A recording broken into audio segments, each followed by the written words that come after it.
Welcome to the Eat Away Kidney Stones podcast. I'm your host, registered dietitian and kidney stone expert, Melanie Betts.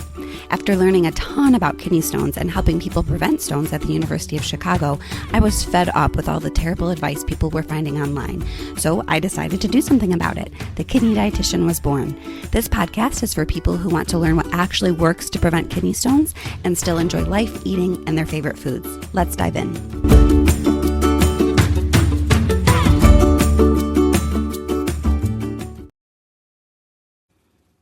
Hello and welcome to the 136th episode of the Eat Away Kidney Stones podcast. As always, I'm your host, registered dietitian and kidney stone expert, Melanie Betts. And today I wanted to do a quick dive into the advice that many people with kidney stones unfortunately get, which is just drink more water. Now, obviously, I'm not opposed to drinking more water. Is hands down the most important thing that we can do to prevent kidney stones. However, if it really was that simple, 75% of people with kidney stones wouldn't have another kidney stone again in their lifetime, right? Like clearly there's a whole lot more going on, and it is just simply not that simple. And whenever people say, oh, we just need to drink more water, that clearly shows a massive, quite frankly, misunderstanding or probably honestly a lack of understanding in the complexity of what's going on with kidney stones, or just laziness, quite frankly, if I have to be super frank about it. So let's dive into it, right? Like, again, drinking more water is clearly the number one thing that we can do to prevent kidney stones, because whenever we think about kidney stone prevention, we really have to think about what is going on in your urine, because kidney stones obviously form in your urine, right? They form typically in your kidneys.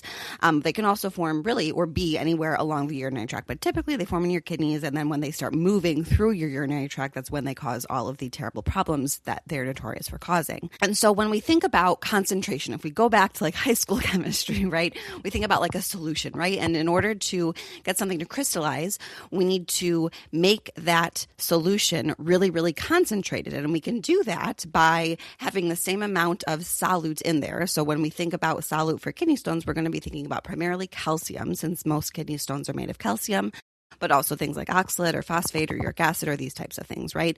We can't form kidney stones if there's not a ton of stuff to form stones in there, right? And so we need to think about the volume. We can change that by reducing or increasing the volume, which is going to make that solution less or more concentrated, right? Obviously, more volume, less concentrated, less volume, more concentrated.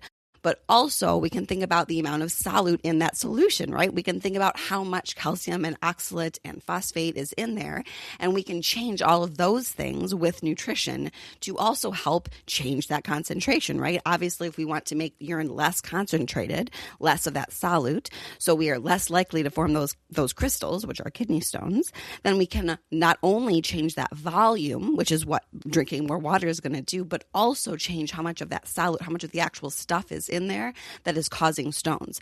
Both strategies are important for most people with kidney stones, right? And we really both things are true. And it's just so silly to just think like, oh, if someone has 600 milligrams per day of calcium in their urine, they can drink all the water in the world and they're still going to be at a pretty high kidney stone risk. That's kind of an extreme example, but you get my idea, right? There are many angles that we can go at reducing that concentration, and just drinking more water simply is not enough for most people. Now, the coolest thing, in my opinion, about kidney stone nutrition or kidney stone prevention is that we can also focus on making your urine highly inhospitable, if you will, to making kidney stones, because we are learning more and more and more about all of these kidney stone inhibitors, right? So really, this is kind of even the third level. This is like ninja level kidney stone prevention, where we can really target getting more things in your urine that makes it more difficult for kidney stones to form. So not only are we looking at sort of that concentration, looking at the volume as well as how much calcium and oxalate or uric acid or phosphate or whatever's in there, but we can also make sure that there's all sorts of really good stuff in your urine that makes it harder for kidney stones to form, which is pretty cool, right? And that is when we start thinking about urine pH, right? We know that a very low urine pH or urine that is way too acidic is going to be the biggest driver of uric acid kidney stones. So if you find that your urine is very acidic, especially if you're forming uric acid stones, but also calcium oxalate stones as well to a lesser degree, but also calcium oxalate stones, then there are things that we can do with nutrition to actually make your urine less acidic. The food that you eat directly, essentially, impacts your urine pH. So that is pretty sweet, right? For that, the short story is basically we want to make sure that we're not eating too much meat and that we're eating plenty of fruits and vegetables, because meat will inevitably produce acid that ends up in your urine, assuming you don't have chronic kidney disease. And you also, if you eat a lot of fruits and vegetables, that produces alkali, which helps neutralize that acid, of course, and that ends up in your urine. So long story short there, but essentially urine pH is one of those things that we can change with nutrition or medication. But I'm here obviously to talk about nutrition, and that is one of the things that we can do to make those conditions harder for kidney stones to form. Another huge one that we talk about is citrate, right? This is why everyone's telling you to drink lemon juice all the time, which may or may not be relevant, but that's a story for another podcast. But citrate can actually bind with calcium in your urine, right? We mentioned that calcium is definitely the biggest driver of kidney stones, the calcium in your urine. We definitely want to be eating calcium, but calcium in your urine, which is different, generally is the biggest driver of kidney stones for most people. And so if we have more citrate can actually bind with calcium, making that calcium unable to bind with oxalate or phosphate or other things in your urine, and reduce the risk of stones. That's why, and many people that I've worked with are forming kidney stones only because they have low citrate in your urine. So these kidney stone inhibitors really are quite important. It's not this kind of like extra bonus. It really is the bread and butter of kidney stone prevention for some people. Also, we can look at things like magnesium. So magnesium is a very popular supplement these days, and it's touted to be beneficial for all sorts of things. But it also plays a huge role in kidney stone prevention, specifically oxalate kidney stone prevention. So magnesium can actually bind with oxalate in your urine because inevitably there's going to be some oxalate. It is impossible to have a zero oxalate in your urine for most people. Even for the record, if you're eating a zero oxalate diet because your liver makes oxalate. But this magnesium, if you have enough magnesium in your urine, it can actually bind with that oxalate, making that oxalate unable to bind with calcium and form kidney stones. Like, that is so sweet, isn't it? So that's another thing. For the record, I do not recommend magnesium supplements for everyone. I think there is definitely a time and a place. I actually have a really wonderful blog about magnesium and kidney stones, and I'll link to that in the show notes if you're interested in reading about that. I'll also link, for the record, to the one about that dietary acid load with the urine pH and citrate and stuff.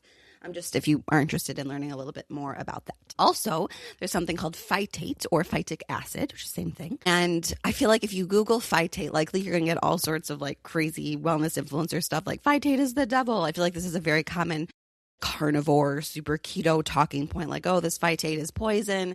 It comes from plants.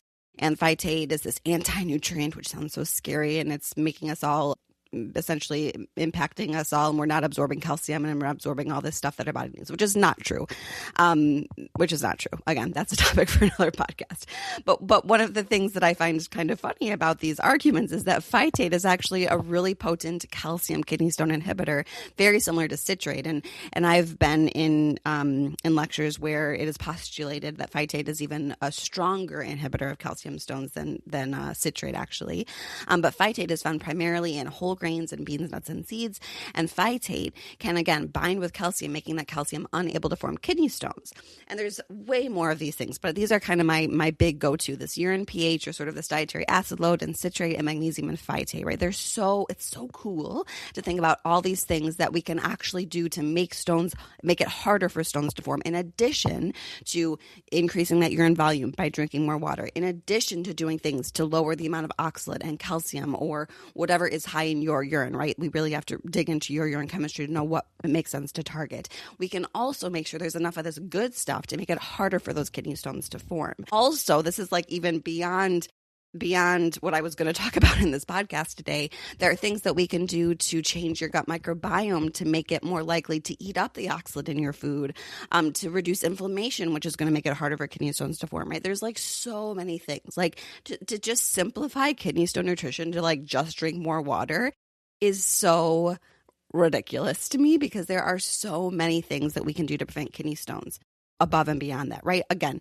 I'm not saying that we shouldn't drink water. Obviously, my goodness, I'm a kidney stone nutrition. Like, that is obviously number one, but it is not enough for the vast majority of people. And there are so many more things that we are just leaving on the table if we are just focusing on drinking more water.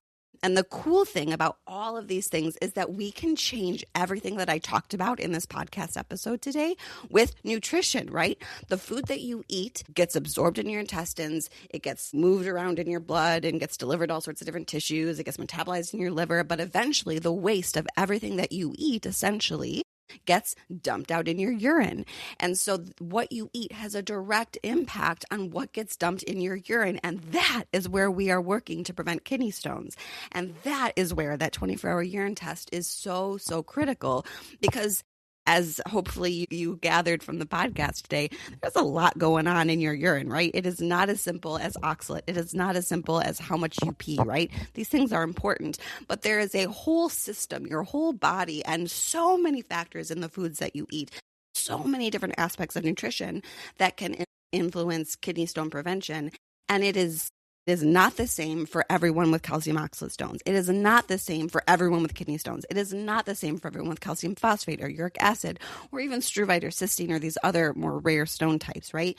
We really have to be looking at your 24-hour urine test to know what's going on, right? Like I mentioned earlier, some people are forming stones that I've worked with literally just because they have low citrate. So why in the world would we be focusing on even drinking more water if they are already drinking more water, right? We need to know what is going on so we can target your urine risk factors so we can actually prevent kidney stones for you. And I find that unfortunately, most people with stones don't get this sort of personalized advice. We get this, this like general like kidney stone prevention advice, right? Like drink more water, don't eat oxalate, eat all this calcium, don't eat a lot of protein, right? And there's like a gazillion things that we talk about at Lemon Juice, right? It goes on and on. And like, that is so silly because everyone is so different. And I've never worked with anyone, honestly, when we actually dive into their urine test, where they have to be focusing on all those things, right? We can be a whole lot more effective if we target exactly why you are forming stones with a targeted, personalized advice and like targeted changes to prevent stones for you, because every single person is different. That's why this whole notion of this like one diet for calcium oxalate stones or one diet for kidney stones or even one set of recommendations for everyone with stones just like doesn't make sense. It just massively oversimplifies the complexity of what's going on and honestly makes it a lot harder, and I would argue makes it a lot less efficient, right? Like behavior change is notoriously hard, right? Changing what we eat is difficult. There's no doubt about it, right? We all know probably generally what like a healthy diet is, but we don't do it for a whole host of reasons. And that is again, a topic for another podcast. But if we can reduce the number of things that you have to focus on, right, to just maybe one or two, you're probably going to do those one or two things a whole lot better than if you were trying to focus on 5, 6, 7, 8 things all at once, right? And especially if those other things aren't really going to do a lot for your kidney stone prevention, doesn't it make a whole lot more sense to really focus on the things that actually are going to impact your urine and your stone risk? I would argue yes. And I would argue that it's going to be it's going to make your life a whole lot easier, which I care about a lot. It's going to help you be able to enjoy food a little bit more freely, which I care about a lot. And it is going to be more effective at preventing kidney stones for you, which I also care about quite a bit. If any of this episode jived with you and you're like, yes, Melanie, this all makes a lot of sense. If you have not already, please do sign up for my free webinar at kidneystoneclass.com. Again, kidneystoneclass.com. Where I kind of dive into this approach, or this personalized approach, my approach to kidney stone prevention a whole lot more. It helps you understand a little bit more about that urine test, a little bit about my where I came from and how I came up with this, and why you should be listening to me, right? Because I am always highly recommend being critical of anyone you come across on the internet, so myself included. So you can learn a little bit more about my education and my career thus far and like kind of what's going on in the world of kidney stone nutrition at the Kidney Dietitian with me. So again, that is at kidneystoneclass.com. And you'll also learn a little bit more about how I can help you do this, right? Because I'm not just here to say, oh, you just go out and do this and figure it out on your own, because it's quite frankly very difficult and impossible to do. I definitely have ways where I can help you look at your 24-hour urine test and advocate for yourself and get that 24-hour urine test if you don't already. I actually have a wonderful, I'll link to that in the show notes too. I have a wonderful tips to ask your urologist for this 24-hour urine test, because I know it can be really overwhelming to go in to to talk to your doctor and be like, hey, this random girl on the internet said I need this test. Like, I know that conversation can be a little bit awkward sometimes. And so I have a great sort of talking tips sheet to have this conversation with your doctor so you can feel confident advocating for yourself for this test that is honestly recommended by the American Urological Association. Like, I feel like, people recommend a lot of different testing online that has various degrees of scientific validity, but this test is not, like, it is recommended by the mainstream American Urological Association, and only about 7%, 7 to 20 estimates vary widely, but less than 20% of people with kidney stones will get this test even once. And everyone with stones who has more than one stone, which is most people with stones, should be getting this annually. People aren't even getting the test even once that is required for personalized prevention. Clearly, we have some work to be done, which is why I do what I do. Again, I will link to that tips to get your talking points to ask your urologist for the 24-hour urine test if you have not already. Please do join me at my free webinar. You can sign up for a time that works for you at kidneystoneclass.com. So many wonderful resources. I'll link to other blog posts that go into the topics that I covered today in the podcast a little bit more. And I hope you enjoyed the episode this week. As always, have a wonderful Wednesday, and I will see you next week on the Eat Away Kidney Stones podcast. Happy eating. Thank you for listening to today's episode. For more help with kidney stones, check out my website, www.thekidneydietitian.org. For more personalized help from me, check out my online course, Kidney Stone Nutrition School. VIP enrollment includes help directly from me. I can't wait to see you there and help you prevent kidney stones. Have a great day.